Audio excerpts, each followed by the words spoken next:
G'day guys, welcome to my RXY's feature video. Today I'm going to be talking to you guys about NRL's Round 7's recap preview for 2022 guys, so let's get started.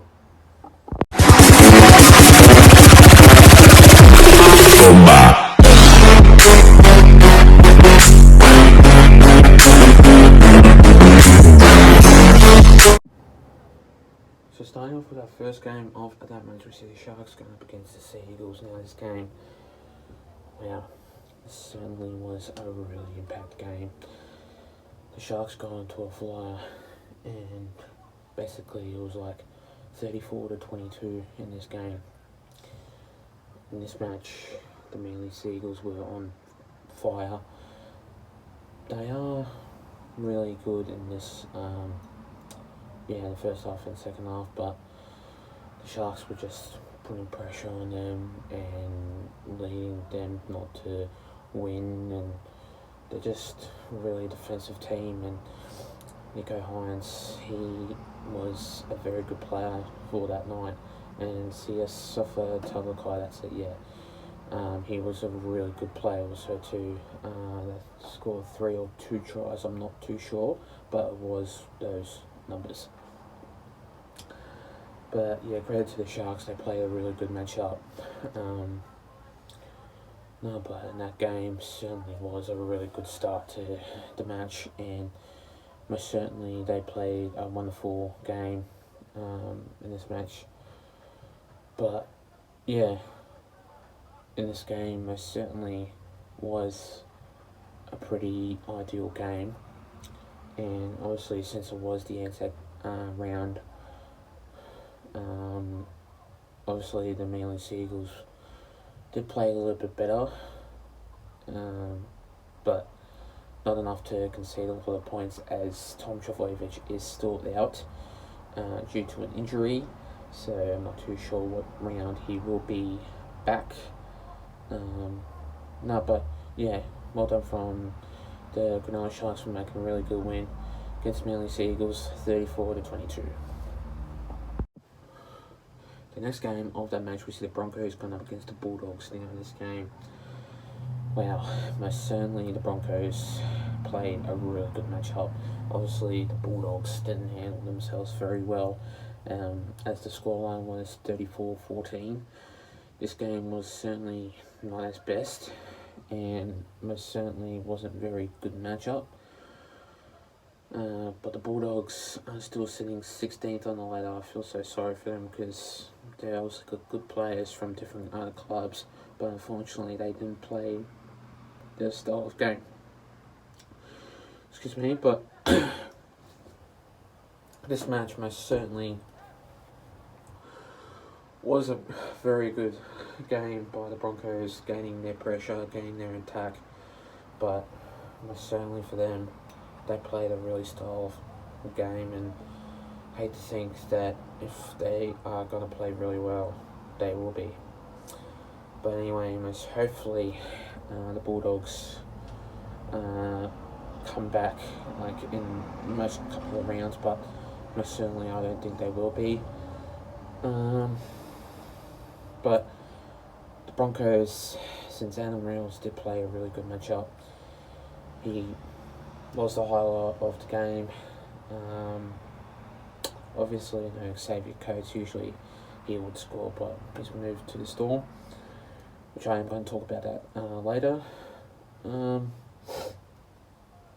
the Broncos did play a very good match, and they gained pressure, they've gained their attack, and most certainly they've put in the hard yards and put in the hard work against the Bulldogs. And Bulldogs are a very good team, but unfortunately though, they're just not a very good team at the moment to concede a lot of points against the Broncos. But yeah, well done for the Broncos for making a really good win against the Bulldogs, 34-14.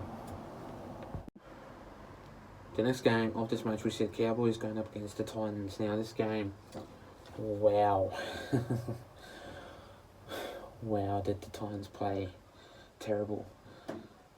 They played absolutely terrible, and this matchup was certainly most definitely not as good as the Cowboys would usually play.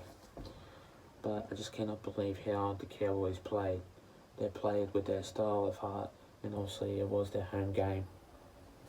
But for Chad Townsend, obviously gaining pressure in that team, he leads to that squad, and he's a good buy for the club. And I just think, yes, since he's gone to that club, the Cowboys have just changed their style of game. And yeah, I just feel that the Cowboys will go well in the season, but I know they probably will have a bit of a stuff up, but then they'll just come back and most certainly win a couple of games.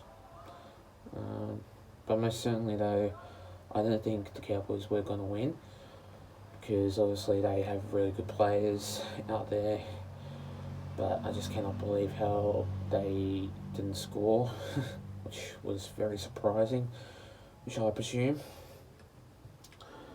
But this game most certainly was a very good outcome by the Cowboys, and obviously this game was certainly had their style of match, and the Cowboys played a really good game. Well done from the Cowboys for making a really good win against the Titans, 30 points to 4 in that match. The next game of this match, we see the West Tigers going up against the Rabbitohs. Now in this game, wow, another one that had to concede, since the Tigers played a really good match, and they were just going and going, and they weren't giving up at all. They were just hammering the Rabbitohs, but the Rabbitohs came back and scored another couple of tries, and then also the West Tigers scored, then the Rabbitohs scored, and just everything came to that pressure. And obviously this game was basically a very hard match in that one, but since Jackson Hastings did take that field goal, it's now Luke Brooks that made that field goal in that match to make it 23-22 in that match. And most certainly that game had some beating, and obviously most certainly that game just grown. And I just reckon the West Tigers, since Jackson Hastings is there, they will go good. And I tell you, they will go good. Most certainly, and hopefully, if they do, then I don't know, like for the opposition, like team there who they're gonna verse, will go good.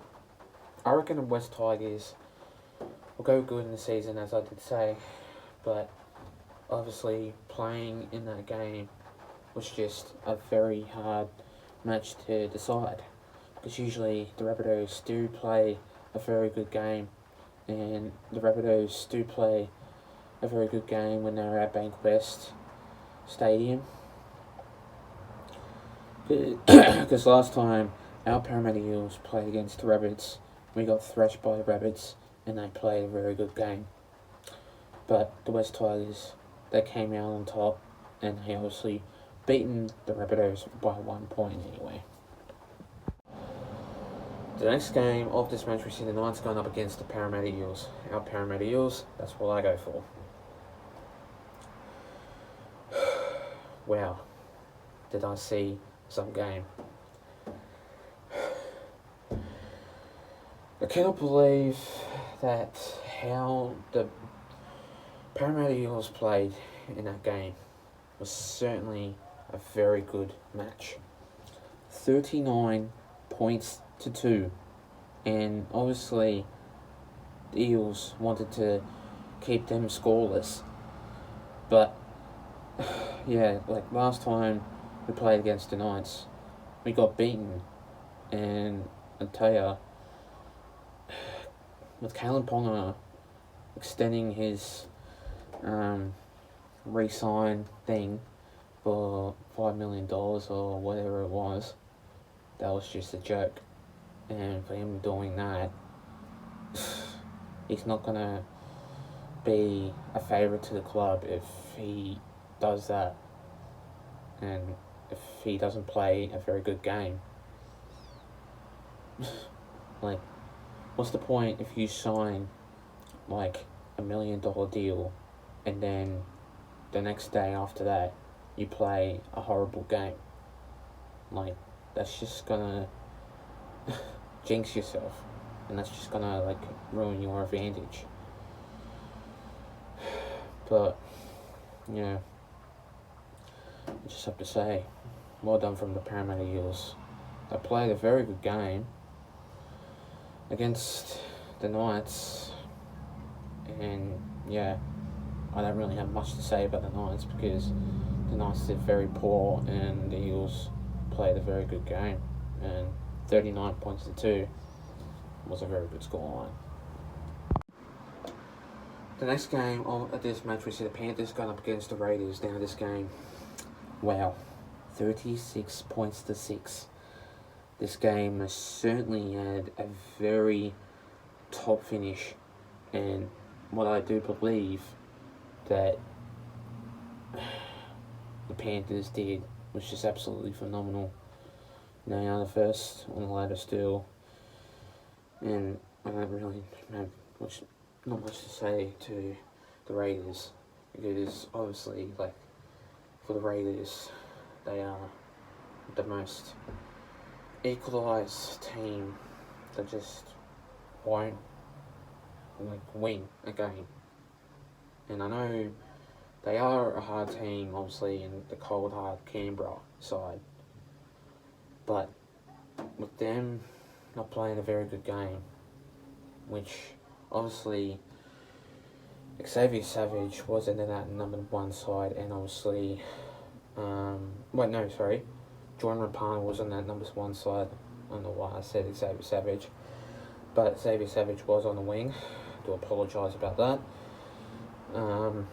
But yeah, Chance Nickel clocks out, goes into that 14 position, but I didn't really see him play. He did play a really good game, but I don't really rate it. So yeah, fortunately the Raiders do get another lose, like not a loss, but I don't really have much to say because the Raiders aren't really good of a team at the moment. But the Panthers, they are a really hard team to beat, and yeah, when you go up against the Panthers, they will come at you like an house on fire.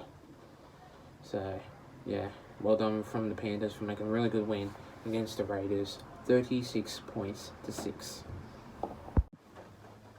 The next game of this match, we see the Dragons going up against the Roosters. Now this game certainly was a very hard game, and certainly the Dragons did play a very good matchup. I didn't think the Dragons were going to win, but having that style of play for the Dragons, which obviously no Tyrell Sloan, I just didn't think he was going to play. But for Moses and By going into that side, they were playing a very good game, and certainly they played a very good matchup. But for them,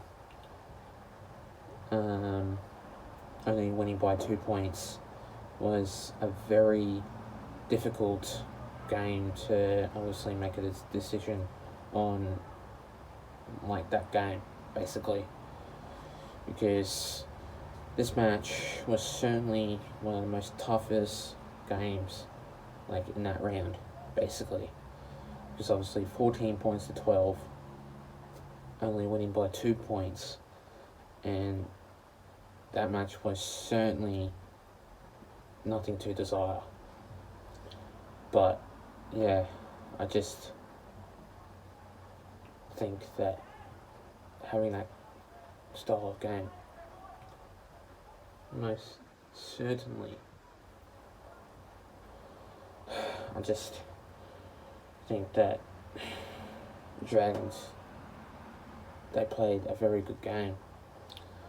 But the Roosters, I just think that having that style of matchup, most certainly played a very good game.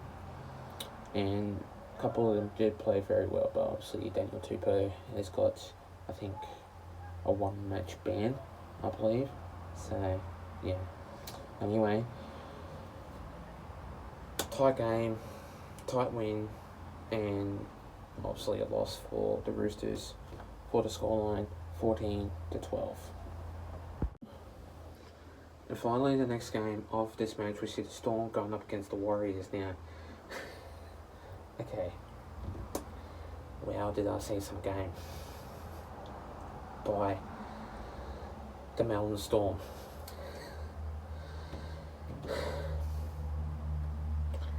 At least that it wasn't a brutal game, but it was just one of the most embarrassing wins to go up against the Warriors.